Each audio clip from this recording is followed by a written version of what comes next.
First, I want to thank the organizers for making this possible. I'm very honored that you invited me, and it gives me a way to get into Canada when they won't allow me to cross the border. So, as you know, as it is, whatever the state says we can't do, we say we can do. We can figure out a way to get around their barriers, their walls. If we got to knock the barrier down, then we can do that too. Um, so yeah, I'll talk for a little while, and I'm hopefully to be able to speak to some things that I think are important, and then to open it up for some back and forth. But I do want to start off by saying what we would say in the Black Panther Party, which was power to the people. And the response would always come back from the people as all power to the people. So from you there, I'm going to say power to the people. And if for me, you not only say all power to the people, but if you could throw that fist up in the air, it would feel good. Right on? All right. Power to the people. All power to the people. Right on. And one of the things about that, and I just want to start off with it, is that for me, the significance of all power to the people means that that's where power belongs. It's not power to the politicians, to the preachers, to the teachers, to the professors, to the authorities, or those who are supposed to be so knowledgeable. It's for people, and people to determine how they want to use that power to better their lives, to create the kind of freedoms that they deserve. So for me, even as an anarchist, it's like power without any representation, without any intermediaries from folks that claim that they're working in your behalf. And I think for those of us of color, especially here in North America, we need to really be cognizant of, like, how can we begin to reclaim our power? So just a little bit why it's important to me, and for those of us in this room, because when I heard folks of color and indigenous folks, you talking about those of us who have been the direct victims of white supremacy, of very capitalist, imperialist white supremacy here in all the Americas, actually.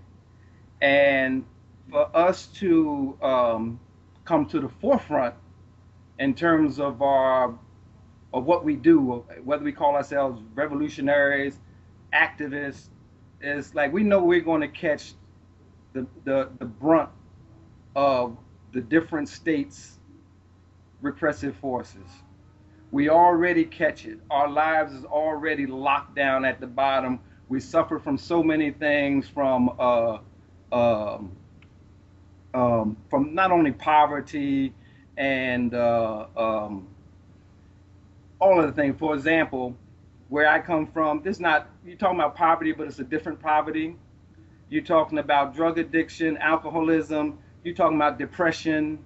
You're talking about people whose dignity, the dignity of governing their own lives, has been just whittled away over periods of time, where a system has been put in place to keep, our dignity crushed, our ability to believe in ourselves, our ability to mobilize together to fight off oppressions, one, but create the kind of lives that we know we deserve on the other hand.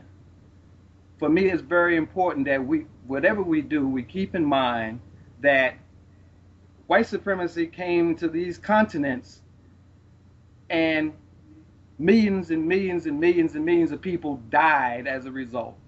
From the folks indigenous to these lands to those of us of African descent who are so far from Africa and was so much a victim of having our cultures, our religions, our methods of raising children, providing ourselves so much wiped out, that it was a long time before we even began to have a pride in Africa and our roots, and it's part of the damage that white supremacy has done on so many of us.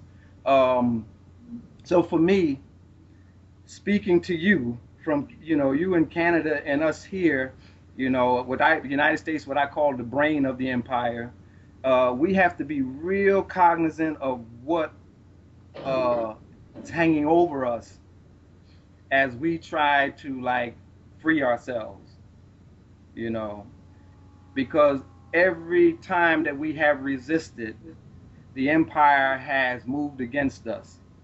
It has crushed us without feeling, without remorse, whatever you're talking about. It has destroyed family structures. At any time that we have tried to pull families, communities, groups together, it has crushed them, you know.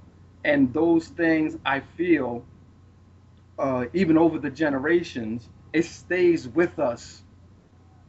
There's indigenous folks from Canada to Australia now who deal with historical trauma, historical memory, intergenerational trauma, intergenerational memory, and it becomes very important. You got folks now who are beginning to look more at our situations, even through the lens of settler colonialism. And all of it, for me, is helpful because it constantly is a reminder of how this empire came about.